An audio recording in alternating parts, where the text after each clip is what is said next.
मोक्ष मार्ग प्रकाशक स्वाध्याय सीरीज में आप सबका हार्दिक स्वागत है। पिछली क्लास में हमने तीसरे अधिकार के दर्शन मोहिनी के उदय से होने वाला दुख और उससे निवृत्ति की चर्चा की थी। अब इस मोहिनी का दूसरा पार्ट, दूसरा भेद है चारित्र्य मोहिनी। उस चारित्र्य मोहिनी के उदय से जीव को कैसे कैसे दुख होते हैं और एक कैसे कैसे झूठे उपाय करता है और उससे कैसे निवृत्ति ली जाए, कैसे उससे बचा जाए, उसकी चर्चा आज हम यहाँ पर करेंगे। तो हम जानना चाहते हैं कि भाई साहब, सबसे पहले चारित्र्य मोहिनी के उदय से क्या दुख है वो आप बता दें। ऐसा है, दर्शन मोहिनी संबंधी जो चर्चा अपन ने कल की थी वो श्रद्धान संबंधी थी। आज वो जितनी चर्चा की जा रही है वो श्रद्धान के इम्प्लीमेंटेशन संबंधी की जा रही है। अच्छा, कि मैं मानता हूँ कि वस्तु सुख दुख करती है, फिर जो वस्तु सुखी करती है उससे बढ़िया राग, जो वस्तु दुखी करती है वो बुरी द्वेष। तो 25 कषायों को राग और द्वेष रूप कषायों में बांट दो। अच्छा, तो किन्हीं चीज़ों से राग रूप परिणाम और किन्हीं चीज़ों से द्वेष रूप परिणाम। तो उन राग और द्वेष रूप परिणामों का फंक्शन क्या है, वो कैसे वर्क करती हैं, इसकी चर्चा टोडरमल जी बहुत बड़े मनोवैज्ञानिक के रूप में यहाँ कर रहे हैं। ये इसको मैं ऐसे कह सकता हूँ जैसे रामचंद्र शुक्ल ने हिंदी साहित्य के जो एक अच्छे प्रतिष्ठित आलोचक या दार्शनिक रहे हैं, विद्वान रहे हैं, उन्हें जिस प्रकार से मनोविकारों की चर्चा की है, एक की है ना, भय की, प्रेम की, इच्छा की, लोभ की, सेम ऐसी चर्चा टोडरमल जी यहाँ 25 कषायों के आधार से क्रोध, मान, माया, लोभ, इनके आधार से कर रहे हैं। और इसमें आप देखेंगे, इसका एक फंक्शन मैं आपको बता देता हूँ कि वो मन से पैदा होती है, फिर वचन में, फिर व्यवहार में, और यहाँ तक कि वो आदमी किसी भी कीमत पर उसको मार देना चाहता है, और वो नहीं मरे तो खुद मर जाना चाहता है। अच्छा, इस लेवल तक वो चारों कषायों को घटाएंगे। देखो, अपन इसको एक कक्षाएं को अपन विस्तार से पढ़ेंगे और बाकी को हम ऐसा कह देंगे कि आप समझ लो। क्यों? क्योंकि हर 10 लक्षण में अपन जब 10 धर्मों की चर्चा आती है तो हर साल इस बात को पढ़ते हैं, इसलिए उस पर ज़्यादा श्रम करना मुझे लगता है कि अपन समय आप लोग भी समझते हैं, फिर वो रिपीटेशन होगा। हाँ, तो अगर पेज नंबर 52 निकाल लें, हम चर्चा प्रारंभ करते हैं। चारित्र्य मोह से दुख और उससे निवृत्ति। चारित्र्य मोह के उदय से क्रोध आदि कषाय रूप, ये आदि में चारों कषाय ले लेना, हाँ, तथा हास्य आदि, यहाँ 9 कषाय, 9 कषाय, 9 कषाय जीव के भाव होते हैं। तब यह जीव क्लेशवान होकर, दुखी होता हुआ, विर्बल होकर नाना प्रकार के कुकार्यों में प्रवर्तता है, सो ही दिखाते हैं। बस अब वो एक एक कषाय में कैसा फंक्शनिंग करता है वो दिखाते हैं। देखो, टोडरमल जी क्रोध की बात खड़ी करते हैं। हाँ। कि जब इसके क्रोध कषाय उत्पन्न होती है, अगर आपको थोड़ा सा करना हो कंपैरेटिव, तो जब मैं आधा वाक्य पढ़ूं तो आप चारों पैराग्राफ की एक एक वाक्य पढ़ लो। जैसे है ना कि जब इसके क्रोध कषाय उत्पन्न होती है तब दूसरे को बुरा करने की इच्छा होती है और उसके अर्थ अनेक उपाय विचारता है। अब ऐसे ही आगे चलो कि जब इसके मान कषाय उत्पन्न होती है तब औरों को नीचा व अपने को ऊंचे दिखाने की इच्छा होती है और उसके अर्थ अनेक उपाय सोचता है। जब इसके माया कषाय उत्पन्न होती है तब छल द्वारा कार्य सिद्ध करने की इच्छा होती है और उसके अर्थ अनेक उपाय सोचता है। जब इसके लोभ कषाय उत्पन्न हो तब इस पदार्थ के लाभ की इच्छा होने से उसके अर्थ अनेक उपाय सोचता है और उसके साधन रूप वचन। ठीक है, ये लगभग सब कषायों के संदर्भ में यही बात आपको देखनी चाहिए। हाँ। कि पहले तो कषाय उत्पन्न हुई, ठीक है, फिर कषाय उत्पन्न होने से उस कषाय का फंक्शन क्या है। हाँ। कि क्रोध में दूसरे को बुरा करने की इच्छा होती है, मान में दूसरे को नीचा अपने को ऊंचा दिखाने की इच्छा होती है, माया में अपना काम सिद्ध करने की इच्छा होती है, लोभ में चीज मुझे मिल जाए ऐसी इच्छा होती है। ठीक, फिर अब उसके लिए वो नाना प्रकार के उपाय सोचता है। क्रोध आया, अच्छा तुमने हमसे कही, अब बेटा मैं तुम्हें बताता हूं, जरूरी नहीं कि वो अभी आज क्रोध दिखाए, वो आज आपसे बड़ी लपड़ा झपड़ी करे, प्यार दिखाए। क्यों? वो आपसे कुछ ऐसी एविडेंस क्रिएट कराना चाहता है कि देखो ये आदमी बदमाश है। तो क्रोध के कारण भी वो आपसे राग दिखा सकता है। सही है, ये भी हो सकता है क्रोध आए खींच के गाल पे दिया, ये भी क्रोध का फंक्शन है। और ये भी है, भयंकर क्रोध है तो भी वो आपको घर पे आमंत्रित करे, भाई साहब जरूर आना घर पे, फोन पे मीठी मीठी बात करके वो सब बातें उगलवाने की कोशिश करे जिनको वो आपके एविडेंस के रूप में काम में ले। तो ये है ना, नाना प्रकार के उपाय विचारता, उसके अर्थ अनेक उपाय। अब अनेक उपाय विचारता में मैं तो कितना एक्सप्लेन करूंगा, अपन सब उस समझ लो क्रोध मान माया लोभ के स्वामी हैं। अपन अपने अनुभव से लगा सकते हैं कि जब हमें कोई क्रोध आता है तो हम उस क्रोध की पूर्ति के लिए कितने उपाय विचारते हैं। टोटल मंजी में कुछ थोड़ी सी बातें कही हैं, हाँ। लेकिन वो कितना करता है, अब वो क्या उपाय विचारता है उसके लिए कुछ सब यहाँ ऊपर मेरा प्रश्न है कि जब क्रोध कसा उत्पन्न होती है तो दूसरे को बुरा करने की इच्छा होती है, आप एक एंगल ही क्यों देखते हैं? जब क्रोध होता है तो क्रोध बहुत बार भले के लिए भी होता है। फॉर एग्जाम्पल माता बहुत बार क्रोध करती है तो जरूरी नहीं कि बच्चे का हित करना चाहिए, बच्चे के भले के लिए भी करती है। फॉर एग्जाम्पल आप आज मेरे ऊपर क्रोध कर रहे हैं, जरूरी नहीं मेरा बुरे के लिए, मेरे भले के लिए भी क्रोध कर सकते हैं। बिल्कुल ठीक तो क्रोध को आप नेगेटिव क्रोध नहीं कहेंगे ना, फिर क्रोध का फंक्शन ही है बुरा करना। फिर उसको क्या कहेंगे, माया कहें, उसको कहें लोभ कहें, वो कछु भी कहें। माता को क्रोध आया, दिख तो गुस्सा आ रही भयंकर, दिख गुस्सा रही है, तो वो लोग गुस्से के द्वारा काम कर रहे हैं। क्रोध का फंक्शन है नष्ट करना, लोभ का फंक्शन है संभालना। अच्छा, अब मुझे संभालने के लिए गुस्सा आई तो वो लोभ का फंक्शन है, लोभ क्रोध के मुंह से बात कर रही है। अच्छा, मतलब एक कसाय दूसरे के मुंह में घुस के बात। बिल्कुल। माता ने बच्चे को क्रोध किया, हाँ। खींच के खूब मारा, इतना गुस्सा आया उसको कि उसने उसके हाथ तोड़ दिए। लेकिन ये क्रोध नहीं है, जी क्या है, उसको संभाल के रखने के लिए जो लोभ है। क्यों, ये राग है कि पढ़ेगा नहीं, गंदे बच्चों के साथ रहेगा, कुसंगति करेगा, बुरा चीज सोचेगा तो करेगा क्या, तो उसकी हित की चिंता के लिए क्रोध है। तो ये क्रोध कसाय नहीं है, फिर ये क्या है, लोभ के लोभ है। लोभ कहो, राग कहो, जो कहना कहो, पर वो क्रोध नहीं है। अच्छा, क्यों, क्रोध में आदमी जैसा परेशान होता वैसी वो मां परेशान नहीं होती। उसको क्रोध तो आया पर वो क्रोध नकली है। सही है, मतलब दूसरी कसाय हावी है तो वो उस लोभ कसाय क्रोध पे चढ़ के आई है। उसको ये दिखता है कि अगर इसने गलती की है तो उसको मैं मारूं तो सही हो जाएगा। फिर अकेले ही क्यों, फिर उसको लालच भी देती कि देख बेटा वहां नहीं जाएगा तो तेरे को वहां ले चलूंगी। ये कहा है, ये माया पे चढ़ के आ गई। सही है। फिर कि तू करेगा तो तू फर्स्ट आएगा क्लास में, ये मान पे चढ़ के आ गई। समझे ना। मुद्दे की बात क्या है, तो सुरक्षा। इसलिए वो ऐसा नहीं कहना चाहिए कि किसी के हित की चिंता से जो क्रोध, आचार्य शिष्य को प्रायश्चित देते हैं, एक है कदाचित क्रोध है। हाँ। कोई शिष्य ने गलती की तो उन्हें संयोलन कसाय योग जो उनकी मर्यादा के अनुरूप है वो क्रोध आएगा। बिल्कुल। तो वो क्या है, एक पापी को देख के भी उन्हें कदाचित क्रोध आया। दीपायन मुनि ने वो कर समझ लो उनको वो तेजस पुतला निकला, वो तो प्योर क्रोध है। लेकिन ये का है, विष्णु कुमार को हुआ, वो का है धर्म की रक्षा के लिए, वो समझ लो लोभ ने क्रोध का के कपड़े पहन लिए। सही है, मतलब ऐसा भी होता है, रोज होता है। क्यों, आप दुकान में रोज रहते हो, अब कोई महिला है, कई बार अपन जाके देखना अपन को चिढ़ाने लगती, लेकिन कई दुकानदारों की सहनशीलता देख के ऐसा लगता है ये ज्यादा सहनशील है। औरतें, भैया ये कपड़ा निकालना, निकाल दे, खोलो, खोले बिना नहीं दिखाई देता, खोल दिया, ये नहीं वो निकाल, आधी दुकान पटकवा लेंगी।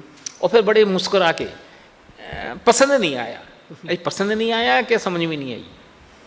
और दुकानदार भी अंदर से तो ऐसी गुस्सा आती है कि क्या बताएं, लेकिन कोई बात नहीं बहन जी, हम देखा, लेकिन ये काम है, ये चीज इस रेट पे से कम मिल में तो आप पूछना नहीं, नहीं तो फिर आप यहीं से लेना। हाँ भैया ऐसे ही करूंगी, बोलो जी जो शिष्टता, जो सभ्यता इतनी बना रखी है, काई की है। और इसी बीच मान लो नौकर आम का जूस लेके आ गया, अब बोलो उसको आम का जूस पिलाने की इच्छा है कि नहीं, अंदर से तो नहीं है, पर फिर अब लो बहन जी, क्यों, उसको वो दिख रहा है का कि आज तो कोई बात नहीं, लेकिन कल ये बड़ा आसामी है, रूटीन ग्राहक है, कोई बात नहीं, कोई अच्छा चलो कोई बड़ा ग्राहक हो और दुकान में कोई थोड़ा बहुत नुकसान भी कर दे, उसका बच्चा कोई आया हो, उसे पानी ढोल दिया, कुछ नुकसान हो गया, कुछ भी, तो कोई बात नहीं, वो कहे कि नहीं भैया इसके पैसे ला ले, कोई बात नहीं। असली बात क्या है, ये सज्जन है, महाजन है, कि एक कसाय दूसरे कसाय के आधार से व्यवहार कर रही है, दबा दिया। हाँ? लोभ कसाय ने क्रोध कसाय को दबा दिया। वैसे तो बहुत गुस्सा आना चाहिए, हाँ? पर लोभ है तो हाँ? नेक्स्ट टाइम खरीद लेगा। जब इसके क्रोध कसाय उत्पन्न हो, देखो ये अपनी बात कर रहे हैं, अनेक उपाय विचारता है। अनेक उपाय विचारते में क्या है कि पहला मर्मच्छेदी गाली प्रदान आदि रूप वचन बोलता है। हाँ। ऐसी गाली दे के जिंदगी भर याद रहे। अब इसके लिए हजारों कहानी आप सुना सकते हो, है ना, वो शेर के वो गोली का निशान तो गोली का निशान तो निकल जाता, लेकिन गाली का निशान नहीं निकलता। ऐसी कितनी कहानी हम बच्चों को सुनाते हैं। फिर अपने अंगों से तथा शस्त्र पाषाण आदि से घात करता है। अनेक कष्ट सहकर धनादि खर्च करके वह मरण द्वारा अपना भी बुरा करके अन्य का बुरा करने का उद्यम करता है। अनेक कष्ट सह, हाँ, अनेक कष्ट सह करके, फिर धनादि खर्च करके और मरण आदि करके, तीन बातें कही कि अनेक कष्ट सह के भी, धनादि खर्च करके भी, और नहीं हो तो मर के भी, कि मैं मरते मर जाऊंगा लेकिन तुम्हें तो बेटा चक्की पिसवाई लूंगा। ऐसा कई बार होता है कि नहीं होता है, ये उद्यम करता है। अथवा औरों से बुरा होना जाने तो औरों से बुरा कराता है कि हमारा कोई परिचित था, उसके लिए वो उसका वो था, भाई देखो अपनी दोस्ती टूट जाएगी, तुम साले को नौकरी से निकाल दो। सही है। तो उससे बुरा, उसका बुरा करवाता है। स्वयं ही बुरा होता हो तो अनुमोदना करता है। देखो बेटा आगे न भूखों मरने पे तुम हमें छेड़ोगे तो बचोगे, भले उसने कुछ नहीं किया था, उसका रोल कुछ नहीं, न तो अभी आ गया ना सड़क पे, अब आया ऊंट पहाड़ के नीचे। अब उसका बुरा होने से अपना कुछ प्रयोजन सिद्ध ना हो तो भी उसका बुरा करता है। ये देखो कैसी विचित्र बात है। कुछ लेना दे तुम्हारा भले ले, सब कुछ मतलब नहीं है, परदेश में बैठा वहीं उसका वो होना है, तो मजा आ गया, आज तो निपट ही गया। पाकिस्तान हारे हैं का तेरे को कोई नहीं, निर्भया को फांसी, उनको सोचो, चलो उसमें तो कदाचित आप कह सकते हो, लेकिन बाकी इसमें क्या है।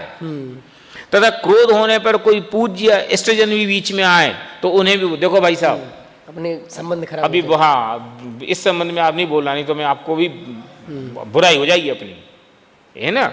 बुरा भी कहता है, मारने लगता है, कुछ विचार नहीं रहता। अन्य का बुरा ना हो तो अपने अंतरंग में आप ही बहुत संतापवान होता है। अपने अंगों का घात करता है और विषादिक से मर जाता है। ऐसी अवस्था क्रोध होने से होती है। ये बोलो इसकी फंक्शन में किसको क्या तकलीफ है। बहुत संतापवान होता है। जब तक वो काम निकल ना जाए, चित्त में एक ही चीज रहती, दूसरी चीज दिखाई देती नहीं। कितनी मान लो कोई बहू और सास की खटक जाए, तो जब तक वो प्रयोजन सिद्ध ना हो जाए, जब तक देखो एक कषाय की फंक्शन हम रोज 24 घंटे अपने रोज के व्यवहार में आराम से देख सकते हैं। दो विद्यार्थी में लड़ाई हो जाए, समझो कनिष्ठ में ही, और वो दुश्मनी फिर फाइनल तक पालते हैं। कई लोग तो निकलने के बाद निकलने के बाद तो ज़्यादा अपन देखते नहीं है, लेकिन कई होते हैं ना, अच्छा कनिष्ठ में इसने मेरे साथ किया था सर, अब बताता हूँ। कुछ नहीं उसके नोट फाड़ दे, कुछ नहीं तो उसकी शर्ट घुमा दे, नहीं तो उसके कपड़े से ही तोड़ दे, जी का है सब उसके नाना प्रकार से प्रयोजन। कदाचित पकड़ में आ जाए, भाई साहब मैंने नहीं किया, ठीक मैंने किया था, हाँ मैं करूंगा, मैं तुम्हें निकाल दूंगा, निकाल दो, लेकिन मैं छोड़ूंगा तो नहीं। ये सब का है क्रोध की फंक्शनिंग है। अपने ही अंगों का घात करता है, विषादिक से मर जाता है। अब सेम चीज को आप चारों को समय पढ़ो, देखो यहाँ ना विषादिक से मर जाता है, ऐसी अवस्था क्रोध होने। अब इसका लास्ट पैराग्राफ पढ़ो कि अपने अंगों का घात करता तथा विषादिक से मर जाता है, ऐसी अवस्था मान होने पर होती है। बहुत संतापवान होता है, घात करता है, विषादिक से मर जाता है, ऐसी अवस्था माया होने पर होती है। ऐसे ही अंगों का घात करता है, विषादिक से मर जाता है, ऐसी अवस्था मैंने टोटल एक्सट्रीम तक लेके गए। अब आप ये चारों कसाय पढ़ लो शांति से। हाँ। अब इसमें विस्तार करने की कहाँ जरूरत है। सही है। Page number 53। तथा जब इसके मान कसा उत्पन्न होती है, तब औरों को नीचा व अपने को नीचा दिखाने की इच्छा होती है। औरों को नीचा व अपने को ऊंचा। और इसके अर्थ अनेक उपाय सोचता है। अन्य की निंदा करता है, अपनी प्रशंसा करता है, वह अनेक प्रकार से औरों की महिमा मिटाता है। ये भरत चक्रवर्ती का बहुत प्रसिद्ध उदाहरण है अपने पास कि चक्रवर्ती बन गए, नाम लिखाने गए, अरे मैं तो समझ रहा था मैं ही फर्स्ट हूँ, यहाँ तो इतने सारे लोग हैं, क्या करें। कोई बात नहीं, किसी एक का निपटा दो। तो तुमने किसी का मिटाया तो तुम्हारा भी तो कोई ना कोई मिटाएगा, क्यों नियोग है। सही है। तो ये बुद्धि के नहीं, भरत चक्रवर्ती को छोड़ दो, दूसरे चक्रवर्ती, जब तुमने जिसका मिटाया तो तुम्हारा भी कोई ना कोई ये वो। और राजनीति में तो स्पष्ट देखते हैं कि पुराने प्रधानमंत्री ने जो योजना चलाई थी वो आके अपने पूर्वजों के नाम पर चला देते, बदल देते। ये सिद्धांत ही बन गया कि तुमने जो किया वो बुरा है। हमने बजट पेश किया तो जो अनुकूल हैं वे अच्छे बताएंगे, जो दूसरे वो अच्छा ही बताएंगे ही नहीं, बुरा ही बुरा बताएंगे। सही है। तो औरों की महिमा मिटाता है, अपनी महिमा करता है। महाकष्ट से जो धनादिक का संग्रह किया उसे विवाह आदि कार्यों में खर्च करता है, तथा कर्ज लेकर भी खर्चता है। ये बहुत बड़ी सामाजिक बुराई है। ये हमें बहुत गहराई से महसूस करनी चाहिए, और हम महसूस करते हैं। कोई बात नहीं, कर्जा लेके भी सही, लेकिन लड़की का ब्याह करके तो दिखाएंगे। कैसा बेटे का ब्याह एक ही बार तो होता है, जिंदगी में बार बार थोड़ी होता है, एक ही बार तो खिलाना है। अरे एक बार तुम जिंदगी भर के लिए कर्जे में आ जाओगे, तुम्हारे लड़के बच्चों के लिए पैसा नहीं बचा, कोई बात नहीं भाई साहब, सब अपने पुण्य का खाएंगे। ये रोज देखते हैं। अच्छा शादी तो मैंने करो, जो खाने की दावत में अगर वैसी बात करो तो खाने का जो असली माल है उस पर कितना पैसा जाता है, और उसकी जो लग्जीरियसनेस या उसकी जो दिखावा है उस पर कितना पैसा जाता है। कि अगर मैं कहूँ तो 10% और 90% का रेशो हो जाता कई का बात। कोई शादी में इतना बड़ा कैसा, वो कितने की 5,000 रुपये की प्लेट थी, कि अब वो 5,000 रुपये की प्लेट में था क्या, कि उसके साथ वो दिखावा। इसलिए मैं ऐसा भी कहता हूँ कि थड़ी की चाय में 5 स्टार होटल की चाय में क्या अंतर है? चाय में कुछ अंतर नहीं है। कई बार उल्टा है, थड़ी की चाय ज़्यादा अच्छी लगे, 5 स्टार होटल की चाय अच्छी नहीं लगे। सही है। लेकिन जे 5 रुपए की वो 500 की काई की, कि चाय प्लस दिखावा, 499 दिखावा, ये तो हुई 5 स्टार की चाय, और दिखावा माइनस चाय, वो चाय माइनस दिखावा। हाँ, चाय माइनस दिखावा, ये हुई थड़ी की चाय। तो असली बात तो वो है। तो कोई को अगर शादी करनी, ब्याह करना, कुछ भी लौकिक कार्य करना, तो उसमें मूल बात तो वो एक सी है। तो बाकी कि नहीं, दुनिया को ये देखना चाहिए कि इस गांव में शादी तो उनके जैसी भई थी, वैसी शादी आज तक कोई, इसका क्या जवाब है? सही है। और अगले की होती नहीं कि तुम्हारा सब कुछ मिट जाता है। नहीं, दावत तो ऐसी होनी चाहिए जैसी आज तक किसी ने खाई ना हो। ये तो कोई जवाब नहीं हुआ। ये इसका नाम है मान कसाय। नेसेसरी चीजों की व्यवस्था करना अलग बात है, और कोई मेरे को ये ना कहे यार ये क्या, इसका कांत है। क्यों? कहने वाले तो किसी भी कीमत पे कहेंगे, लेकिन नहीं, एक आदमी के पीछे एक आदमी खड़ा कर दोगे तो भी कहने वालों को कमी दिखाई देगी। क्या कर लोगे आप? ये मूर्खता के काम में नहीं पड़ना है। लेकिन किसको समझ में आती है? सब दूसरे को समझाते हैं, और जब खुद के ऊपर आती है तो खुद वही करता है जो ये लिखा है। पढ़ो। महाकष्ट से जो धनादिक का संग्रह किया, महाकष्ट से धनादिक का संग्रह किया, माने पैसा कैसे कमाता है देखो, जीवन भर मेहनत, और फिर ऐसे उड़ाता है। मुझे तो सच्ची कहता हूँ, वो शादी के जो बैंड का समय है और उसमें जो ये ऐसे करते हैं, ये आज तक समझ में ना आई। जी का है कोरा प्रदर्शन, मान कसाई के प्रदर्शन के अलावा। अच्छा, वो बैंड वाला भी बाबूजी को अच्छा नहीं समझता, वो पैसे तो लूट लेता है, अगले दिन उसको याद रहती है। अच्छा, तुमने इतने रुपए लुटाए, फिर उसके जो हिसाब में कि तुम 2,000 रुपए भी कम करो, कैसा इतनी निछावर तो मिल गई, मानेगा? नहीं मानेगा। वो तो पानी में गई। वो हक जो तय किया था वो तो तुम्हें देना ही पड़ेगा, और उसमें भी फिर उसके बाद भी कहेगा बाबूजी को छोड़ दे, इतनी बड़ी शादी करी है। मैं अगर थोड़ी कड़क भाषा में कहूँ, समाज के एंगल से भी बात कहूँ, तो सिवाय कोरे पागलपन के, सिवाय कोरी नशे के कुछ और नहीं है। ये भी एक प्रकार का नशा है। सब कहते हैं शराब का नशा है, ये भी तो कोई नशा ही नहीं है, दिखावटीपन का नशा जिक्का है। अरे जीने में, मरने में ऐसे एक ऐसा फंक्शन आजकल के, अब शव यात्रा में भी ऐसे फंक्शन होने लग गए, क्या बताएं, हर चीज उसके लिए इवेंट हो गई। अपन लाल गोटी जाओ तो मिनरल वाटर आ रहा है, ये इक्का पागलपन है, इक्का मुंह रखता है कि नहीं साहब 2 घंटे बैठना पड़ता, प्यास से रह नहीं पाते। क्या पागल हो गए हो? फिर 30 की बैठकों में कैसे इंतजाम होने लग गए हैं, अपन सब देखते हैं कि नहीं? जिक्का है। तुम शोक प्रदर्शित करने आए हो कि अच्छा, अरेंजमेंट करने वाला आदमी भी उसको शोक तो होता ही नहीं है, उसको भी ये रहता है कि मेरे घर में आदमी आने वाले हैं तो उनको मेरा अरेंजमेंट देखना चाहिए, हमें अगली जगह बुलाया जाए। तो जिसका बाप मरा है, तो जिसका बेटा मरा है, वो दुख तो एक तरफ रखता है और उस व्यवस्था की मॉनिटरिंग करता है। सही है। और फिर गेस्ट लिस्ट की मॉनिटरिंग करता है। ये जो हाथा जोड़ी है, ये वास्तव में क्या है? जो होता है ना, टीए की बैठक के बाद सारे लोग मिलके हाथ जोड़ के ऐसे जाते हैं, ये अटेंडेंस है। ये जितने घर के लोग खड़े हैं सब लाइन पे खड़े हो जाते हैं, और हर आदमी देखता है कि मेरा कौन सा परिचित आया और कौन सा परिचित नहीं आया। अच्छा, जे नहीं आए, ठीक है, अब हम भी बताएंगे, कभी पढ़ने दो हमारा काम। सही। नहीं, ये हाथा जोड़ी का मतलब, अरे 2 मिनट के लिए आदमी आता है और ऐसे निकल जाता है, और फिर बस सब कांगे थे ती की बैठक में गए थे का थी, मैंने कोरा दिखावा, कोरी औपचारिकता, इस मान कसाय का नंगा प्रदर्शन। सही है। कहने में बहुत कड़क है, लेकिन बात तो ऐसी ही है। और फिर हम इसको समाज के नाम पे चलाते हैं साहब, लोक रूढ़ी है, कल लोक रूढ़ी है, पागलपन की रूढ़ी है। महाकष्ट से धनाधिक का संग्रह किया, उसे विवाह आदि कार्यों में खर्च करता है तथा कर्ज लेकर भी खर्चता है। मरने के बाद हमारा यश रहेगा, ऐसा विचार कर अपना मरण करके भी अपनी महिमा बढ़ाता है। अब ऐसे देख लो, लोगों को जो मरने के लिए प्रेरित किया जाता है। अभी मैं यहाँ बॉर्डर पे सैनिक मरा, उसकी बात को यहाँ खड़ा नहीं करना चाहता हूँ, ये भी तो प्रकारांतर से वही है। सही है।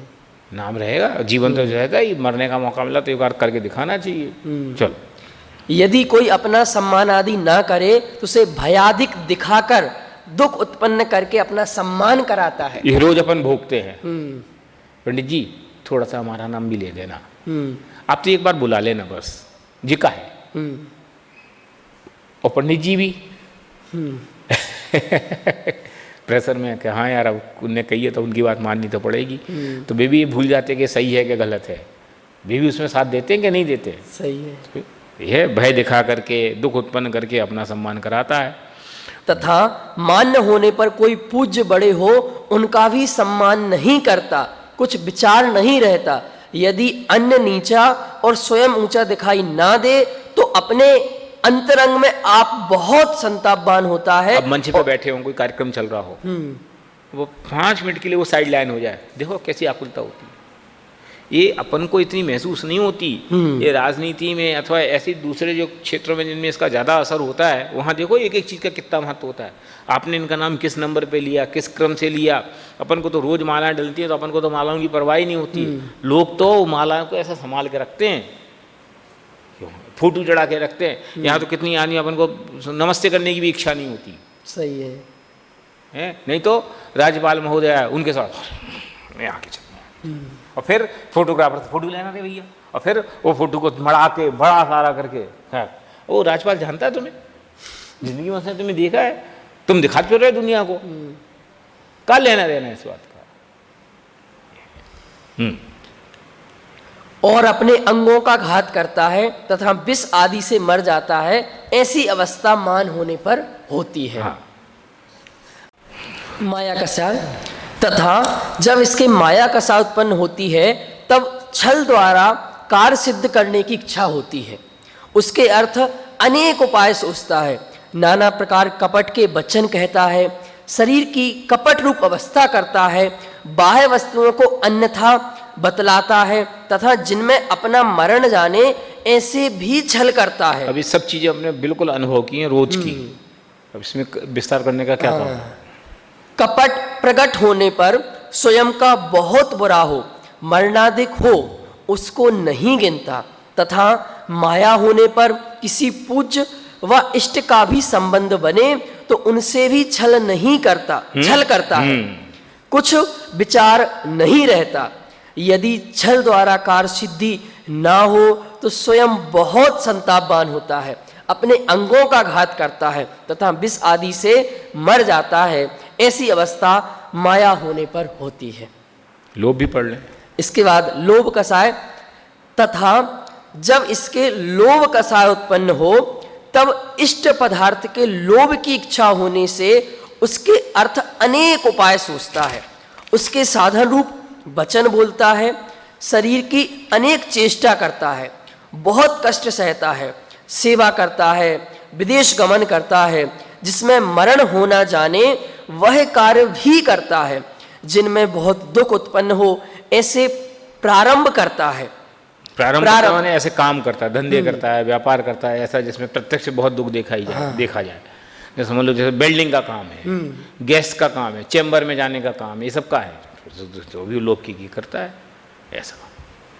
तथा लोभ होने पर पूज्य व इष्ट का भी काम हो, वहां भी अपना प्रयोजन साधता है, कुछ विचार नहीं रहता, तथा जिस इष्ट वस्तु की प्राप्ति हुई है उसकी अनेक प्रकार से रक्षा करता है।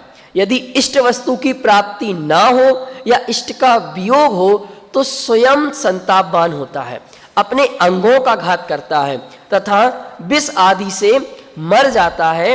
ऐसी अवस्था लोभ होने पर होती है। ठीक है, मैं समझता हूँ कि 54 पेज से लेकर के 55 पेज का ऊपर का पैराग्राफ था, ये बिल्कुल पढ़ने का है, इसमें बोलने का कुछ ज़्यादा नहीं है। हाँ। क्योंकि अब आगे की बात तो यहाँ से बोलने की आएगी, तो इसको लोग अगर पढ़ लें तो अपन अगली कक्षा यहाँ से चालू करें। हाँ, एक बार अपन पढ़ दें, अभी पढ़ दें, अगली क्लास में पढ़ दें, तो पढ़ ही लेते हैं एक बार। तो अगली कक्षा में पढ़ेंगे, फिर अभी तो हो गया। हाँ, पर अगर पढ़ना ही हो 2 मिनट का समय लगेगा पढ़ने में। पढ़ लो।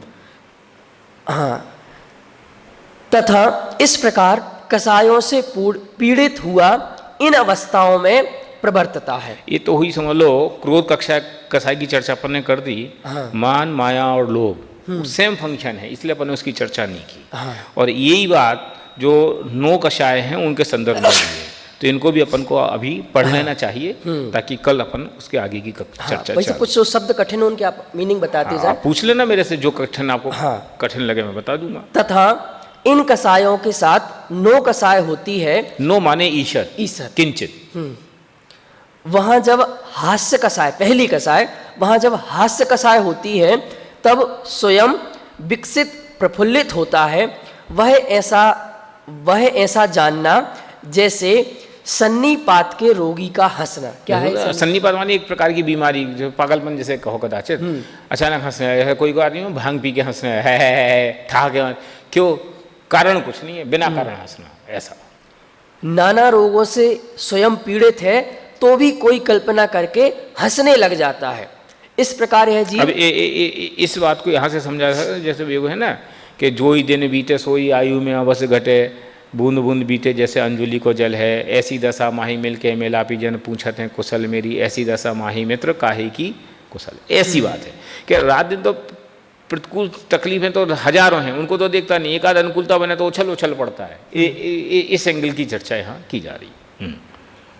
इसी प्रकार यह जीव अनेक पीड़ा सहित है, तथापि कोई झूठी कल्पना करके अपने को सुहाताकार मानकर हर्ष मानता है। परमार्थता दुखी होता है, सुखी तो कसाय रोग मिटने पर होगा। परमार्थता दुखी क्यों? जितने समय हंस रहा है, एंजॉय कर रहा है, तब तो दुखी सुखी है। ये कह रहे कि हास्य कसाय माने सुख, तो भी कह रहे सुख है कहाँ, है तो दुख ही, पर दुख की थोड़ी सी कमी हो गई और फिर ऐसा समझने लगता बहुत बढ़िया बहुत बढ़िया बहुत बढ़िया। इसको मैं ऐसे कहूँ कि बकरे को बढ़िया सजा धजा के तैयार करके ले जाए और बस बकरा खुशी से नाचे, आज तो मज़ा आ गया, उसको बढ़िया पकवान खिलाए जाए, बहुत बढ़िया, मज़ा आ गया मज़ा आ गया, कि कब मज़ा आ गया बेवकूफ़, अगले सेकंड तो खत्म खेल, राम राम। अगर उसको ये मालूम है कि अगले सेकंड राम राम, तो इसको ही नहाया सुहाए नहीं। ऐसे ये है कि उसको कदाचित कोई अनुकूलता मिली, कितनी देर की, तो फिर इसको सुहाए नहीं, पर वो भूल जाता है, इसलिए वो हंसता है। ऐसा इसलिए इस चक्कर से पर पूरी दुनिया तो मानती हंसेंगे भाई, एंजॉय करेंगे, फिर प्रसन्न रहेंगे, तो सुख इसमें ही तो सुख है। पूरे उपाय भी देखो आप, लाफ्टर शो चलते हैं, आनंद यात्रा चलती हैं, अपने यहाँ भी चलती हैं। हंसें भाई, जितना हंसेंगे उतना सही रहेगा। सही बात है, ये हंसें इसलिए अच्छे रहेंगे, ये बात ठीक है, लेकिन सवाल ये है कि ये नकली हंसी की वजह असली हंसी काम की है ना। ये हंसी तो नकली है, आपके अंदर में तो हंसी है नहीं, और जबरदस्ती हंस रहे तो वो काम की थोड़ी है। काम की हंसी तो वो जो अंदर से आए, और वो हंसी बेफिक्री से आएगी। बेफिक्री तो तुम्हारे चित्त में है ही नहीं, और बेफिक्री कहाँ से आएगी? जब हम वस्तु के स्वरूप का यथार्थ समझेंगे। अच्छा, मतलब आप कहने वाले कि जब आप ये जैन धर्म पढ़ेंगे, चीज समझेंगे, तभी एक्चुअल हंसी आएगी। हाँ। ये जो हंस रहे हैं हमारा तो हंसी को एक्सेप्ट ही नहीं किया। हम तो कह रहे हंसी तो कसाय, निष्कसाय भाव का नाम धर्म है, समता तो शांति तो वो है, हास्य भी हमारे एक कसा है। तो फिर रोते रोते बैठे रहे। मैं कब कही हास्य एक कसा है, तो हमने एक रोना भी एक कसा है, हास्य भी एक कसा है, मन रति भी एक कसा है, तो शोक भी एक कसा है। ना हंसना है ना रोना है। क्यों? हंसना और रोना वस्तु के प्रति अट्रैक्शन का सूचक है, और हम कह रहे वस्तु के प्रति अट्रैक्शन है ही नहीं। अच्छा, इसलिए निश्चिंत ये रोना भी अट्रैक्शन है, मतलब वो चीज छूटी हमसे, बिल्कुल, और मिल गई। मतलब ये दोनों परोन्मुख दृष्टि है। बहिरंग वस्तुओं को देख करके हम प्रभावित हो रहे हैं, एक को अच्छी देख करके अच्छे लग रहे, बुरी देख करके बुरी लग, हम क्या कोई वस्तु अच्छी बुरी है ही नहीं। परमार्थता दुखी होता है, कसाय सुखी तो कसाय रोग मिटने पर होगा। सीधी सी बात। हाँ, तथा जब रति उत्पन्न होती है तब इष्ट वस्तुओं में अति आसक्त होता है। जैसे बिल्ली चूहे को पकड़कर आसक्त होती है, कोई मारे तो भी नहीं छोड़ती। ये टोटमल जी का ऑब्जर्वेशन है। मैंने रति के लिए इससे बढ़िया उदाहरण नहीं हो सकता था। कोई बिल्ली ने चूहे को पकड़ लिया, अब कोई उसको छुड़ाने की कोशिश, कई बार अपन लोग करते हैं, हाँ, सब लोग छिपकली जा रही, उसने कोई कीड़े को पकड़ लिया, अपन भगानी छोड़ती है क्या? नहीं, क्यों? ये रति क्यों मेरा मरते मर जाए पर वो नहीं छोड़ती। सेम बात अपने विषयों के साथ सोच लगाओ कि जब आपको कोई विषय की चेष्टा आए, विषय की कोई आए, पंचेंद्रिय के कोई भी विषय के संदर्भ में, उसमें ऐसी ऐसी रति होती है। जैसे बिल्ली चूहे को पकड़कर आसक्त होती है, कोई मारे तो भी नहीं छोड़ती, सो यहाँ कठिनता से प्राप्त होने के कारण तथा वियोग होने के अभिप्राय से आसक्तता होती है। हाँ। इसलिए दुख ही है। छूट ना जाए, छूट ना जाए। इसको मैं ऐसे भी कहता हूँ कि कभी अपन प्रवचन हॉल में आते हैं ना, अपनी चप्पल आधा घंटे ना मिले, अब उस बीच में तो 3 बार प्रवचन हॉल के सामने से निकलोगे ना, तो आपकी नज़र कहाँ जाएगी? चप्पल पे। हमें चप्पल तो नहीं रखी। कौन सिखाता है? सहज। क्यों? ये चप्पल नहीं है यार, चप्पल गायब होगी, चप्पल गायब। तो 3 बार वहां से निकलो, 3 बार आप वहां देखोगे कि क्यों? कि अति आसक्त। तथा जब अरति उत्पन्न होती है तब अनिष्ट वस्तु का संयोग पाकर महाव्याकुल होता है। अनिष्ट का संयोग हुआ, वह स्वयं को सुहाता नहीं है, वह पीड़ा सही नहीं जाती, इसलिए उनका वियोग करने को तड़पता है, वह दुखी है। बस ये बिल्कुल ऐसा चित्रण है जो हमारे डे टू डे की लाइफ में डेली हम महसूस करते हैं, फील करते हैं कि खुजली हो रही, ऐसे करे सही जाती नहीं और मिटती है नहीं, तो जो होता सो होता है। तथा जब शोक उत्पन्न होता है तब इष्ट का वियोग और अनिष्ट का संयोग होने से अति व्याकुल होकर संताप पैदा करता है, रोता है, पुकार करता है, असावधान हो जाता है, अपने अंगों का घात करके मर जाता है, कुछ सिद्धि नहीं है, तथापि स्वयं ही महादुखी होता है। शोक के लिए तो अपन किसी के घर के मरण का कोई प्रसंग देखो तो आपको ख्याल में आ जाए, सही कैसे भी लगते हैं। तथा जब भय उत्पन्न होता है तब किसी को इष्ट वियोग व अनिष्ट संयोग का कारण जानकर डरता है। माने भय का कारण इष्ट वियोग या अनिष्ट संयोग के प्रति डर। अति विह्वल होता है, भागता है, छिपता है, शिथिल हो जाता है, कष्ट होने के स्थान पर पहुंच जाता है व मर जाता है, सो यह दुखरूप ही है। तथा जब जुगुप्सा उत्पन्न होती है तब अनिष्ट वस्तु से घृणा करता है। शोक, भय और जुगुप्सा में तीनों में थोड़ा थोड़ा अंतर समझना चाहिए। शोक तो है वास्तव में कोई चीज के अभाव से उत्पन्न हुई दुख की कल्पना, ठीक है, और भय किसी वस्तु के अभाव से या सद्भाव से उत्पन्न हुई अपने अस्तित्व के संदर्भ में कल्पना। भय में, शोक में उसके अस्तित्व की कल्पना से अपने सुविधा लुट गई, इसलिए शोक है, और भय में उसके कारण हमारे अस्तित्व पे प्रश्न चिन्ह खड़ा हो गया, मैं मर जाऊंगा, मुझे कोई खा जाएगा, तो वो भय है। तो शोक, भय और जुगुप्सा उसके प्रति घृणा का भाव है। घृणा मतलब ग्लानि, ग्लानि। तथा जब जुगुप्सा उत्पन्न होती है तब अनिष्ट वस्तु से घृणा करता है, उसका तो संयोग हुआ और यह घृणा करके भागना चाहता है या उसे दूर करना चाहता है और खेद खिन्न होकर महादुख पाता है। तथा तीनों वेदों से जब काम उत्पन्न होता है तब पुरुष वेद से स्त्री के साथ रमण करने की, स्त्री वेद से पुरुष के साथ रमण करने की तथा नपुंसक वेद से दोनों के साथ रमण करने की इच्छा होती है। एक काम कसाय के एंगल से स्त्री वेद, पुरुष वेद, नपुंसक वेद, तीनों कसायों की चर्चा यहाँ की है।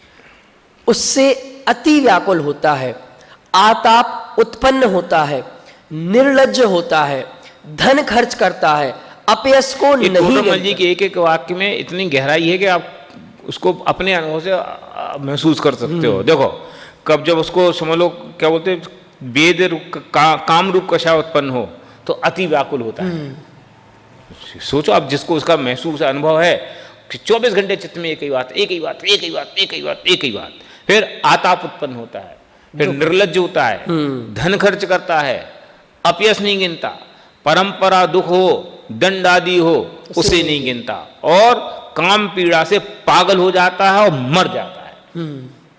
कालिदास ने तो इसका कितना वर्णन किया है। आज ही देखा, मर गए लोग काम पीड़ा के वश में, उनको फांसी की सजा हुई। हाँ वो भी है, माने मरण तक के भय को नहीं गिनता, नहीं गिना। हाँ। कितने बड़े बड़े साधु संत आज जेल में बैठे, मर जाता है। रस ग्रंथों में काम की 10 दशाएं कही हैं, वहां पागल होना, मरण होना लिखा है। मतलब यहाँ तक वो इस स्थिति तक जाता है। वैदिक शास्त्रों में ज्वर के भेदों में काम ज्वर को मरण का कारण लिखा है। बोलो, मतलब जिसको एक काम का जोर लग गया वो निश्चित रूप से अब मरने वाला है। माने बुखार हो गया, ऐसा समझो कि कोई किसी के प्रति आसक्त हुआ तो ऐसा आसक्त हो गया कि उससे वो बीमार हो गया, और ऐसा हो जाए कि मर तक जाए अगर उसकी इष्ट की पूर्ति ना हो तो। सही है। तो काम ज्वर से मरण का कारण तक गिना। जैसे मलेरिया है ना, हाँ। ऐसे ही काम मलेरिया, काम ज्वर, काम मलेरिया। प्रत्यक्ष ही काम से मरण तक होते देखे जाते हैं। कितने प्रत्यक्ष देखते हैं हम। कामांध को कुछ विचार नहीं रहता, सबसे बड़ा लॉस। पिता पुत्री तथा मनुष्य त्रयंचनी इत्यादि से रमण करने लग जाते हैं, ऐसी काम की पीड़ा है सो महादुख रूप है। इस प्रकार कषायों नौ कषायों से अवस्था होती है। अभी तो इन कषायों की फंक्शनिंग क्या है इसकी चर्चा अपन ने की है। अब उसका थोड़ा टोडरमल जी ऑपरेशन करने की कोशिश करेंगे, जिसकी चर्चा अपन आगामी की कक्षाओं में करेंगे। इस तरह हमने 4 कषाएं और 9 कषायों की चर्चा बहुत मार्मिक तरीके से टोडरमल जी साहब ने लिखी है, उसकी चर्चा की। सचमुच इसमें अब आपको विचार करने वाली चीजें हैं जो डेली रूटीन में आप देखते हैं। इसमें प्रवचन के एंगल से तो बहुत कुछ कहा जा सकता है, पर समझने के एंगल से इसमें कोई ऐसा विस्तार नहीं है। हाँ। इसलिए हमने इसको थोड़ा सा तेजी से लिया। और आप कोशिश करेंगे तो सब चीज आपको समझ में आई होंगी। अगर इसके बाद भी कोई चीज नहीं समझ में आई, अगर पूछना चाहें तो आप हमें जरूर पूछें। इस तरह हमारी आज की चर्चा संपन्न हुई। अब इसका जो नेक्स्ट पार्ट है, इससे कैसे दुखी होते हैं, उससे कैसे निवृत्त हुआ जाए और ये झूठे झूठे कैसे उपाय करता है, उन सब की चर्चा हम अपनी अगली क्लास में करेंगे। तब तक के लिए सभी को सादर जय जय।